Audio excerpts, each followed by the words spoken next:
Hello viewers, আজকে আমি বানাতে যাচ্ছি একটা বুকমার্ক। বুকমার্ক বানানোর জন্য যেটা লাগবে আমাদের সেটা হলো মোটা কাগজ।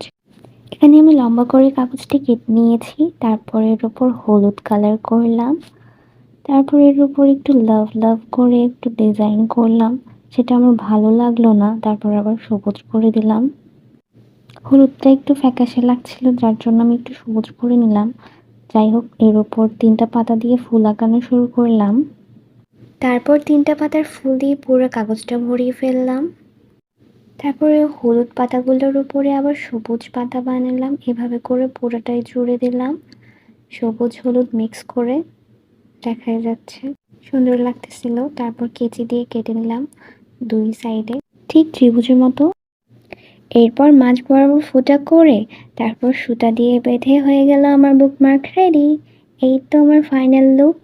কেমন লাগছে জানাবেন আপনারা সবাই। আজকের ভিডিও এই পর্যন্তই। সবাই ভালো থাকবেন, সুস্থ থাকবেন। আল্লাহ হাফিজ।